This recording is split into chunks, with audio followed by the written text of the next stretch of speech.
Vamos lá, né? Mesmo o retrofit no Brasil hoje, Paulo, o brasileiro não tá habituado a gastar com retrofit. Sim, sim. Né? Ele quer sempre economizar no retrofit, porque ele entende que aquilo é um custo e não um investimento que ele está fazendo. Exato. Então, trabalhar a retrofitagem no Brasil ainda é um desafio difícil, absurdo, cara. É muito difícil, né? Mas a experiência com a Firestone, aí, pô, me habilitou a acessar uma experiência que é você desenvolver mercado de um mercado que não aceitava o produto, não conhecia o produto, uma tecnologia nova. E com a Firestone também, que não era esperado, né? Quando você pensa assim, então, todo mundo vai lembrar do pneu, quando eu me apresentava geralmente... pneu, pô, o cara pensava. Não, né? geralmente... Não quero trocar o pneu da frota, cara. Pois é, cara. Pois é. Teve casos. Já teve. Teve. Imagina, se eu tivesse uma empresa, a primeira coisa que eu ia falar, não quero, meu. Minha frota, acabei de trocar o pneu, a gente foi visitar...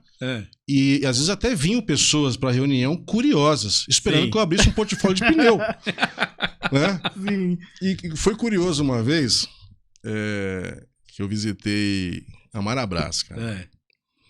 E o cara me chamou, quem me chamou foi inclusive um dos proprietários. Ele me chamou, eu falei, pô, beleza, Marabras, cada galpão gigantesco, né? Agora eu vou arrebentar, né?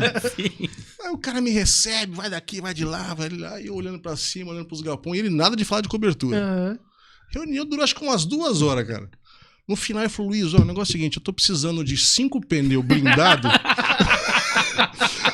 para o meu carro, cara. Aí me levou pra ver o carro dele, pra mostrar qual era a medida do pneu. E aí você foi, eu falei, cara, eu não falei nada, né? Fiquei quieto, falei, não, tudo bem. Vou tentar conseguir esses pneus aí, pra você. Esperei um momento, falei, ó, vou conseguir o pneu pro senhor, mas pera um pouquinho, o senhor sabe que a Firestone também trabalha cobertura? Caramba, ele... Ah, é? Aí foi que a reunião começou a falar de cobertura depois disso. Entendi, cara. Mas eu consegui o pneu do cara. Aí, ó. É o que importa. Aí levei, vendeu os dois. Ganhou os dois. Levei o assunto lá pra dentro, aí envolveram lá a turma dos pneus e atenderam a necessidade do cara. Mas vivi muito esse tipo de situação. Os caras nos recebiam achando que era pneu. Sim. Por um lado, favorecia. Portas, né? Porque é uma marca muito conceituada. E isso facilitava acesso em várias instâncias, em vários níveis que a gente conseguia acessar em função dessa... Despertava curiosidade, né? Curiosidade e a marca é forte, né? Sim, fala, poxa, Firestone, deixa eu entender como que funciona, né? Rola aquela curiosidade, né? Então você lembra de qualidade, então tudo que vem dali você vai acreditar que vai ser bom. Cara, e me apaixonei pela solução, porque achei aquilo de um diferencial enorme. Sim. Mas o Brasil ainda não comprou a ideia. E a gente tá falando disso em que ano, Gonzaga? Cara, eu entrei na Firestone, foi 2008. 2008. Então, 2008. Hoje em dia ainda muita gente não conhece o sistema. E imagina em 2008. Então que dirá? Era uma novidade. Hoje já tem muita coisa feita, né? Hoje com a chegada desses grandes grupos logísticos, que são grupos, inclusive, internacionais, que lá fora já conhecem muito do conceito, da tecnologia, porque é muito possibilita, bom, né? Facilita, né? Que a tecnologia seja mais implementada, né? Existem grandes galpões hoje já feitos com essa tecnologia. Então isso deu um certo ganho de espaço e de notoriedade para a tecnologia. Mas dizer que ainda emplacou, não, o brasileiro ainda não entendeu o conceito. Mas é muito típico da nossa cultura, né? Eu sempre brinco com o pessoal e falava na Firestone, gente, não se enganem, né? A telha zipada no Brasil, cara, demorou a emplacar. Me lembro lá no início, quando a Butler começou a falar de telha zipada aqui no Brasil, todo mundo falava, como pode? Uma telha de 60 metros de comprimento, com 3% de inclinação. Aquilo era um absurdo, né? Todo mundo achava aquilo uma loucura, né? Ah, não tem fixador, como assim, né? uma maquininha, como pode? E olha só o que virou a cobertura zipada no Brasil. Né? Ou seja, teve que quebrar toda uma barreira cultural que o país tinha para que a tecnologia ganhasse o seu espaço. Aí imagina só, já foi difícil chegar na telha zipada, chegou, dominou, os grandes panos, passou tudo a ser zipado, com baixa inclinação. Agora vem um cara falando de uma manta, né? Poxa, cara, demorou a aceitar isso aqui. Agora vem um cara falando de uma mantinha que vai soldar a manta, né? E soldar ela termicamente. Como é que pode isso?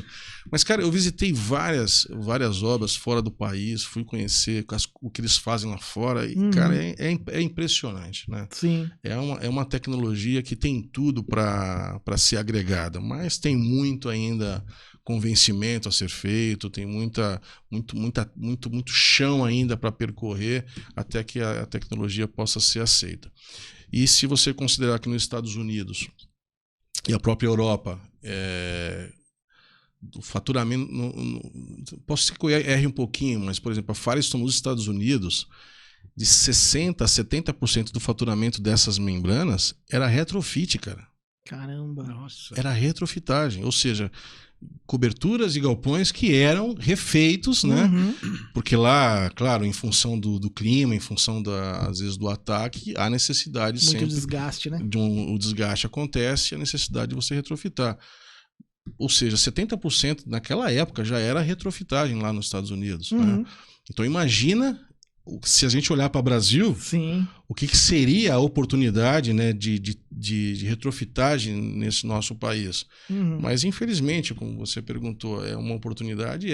Mas o retrofit no Brasil ele é tratado com silicone, cara. Sim.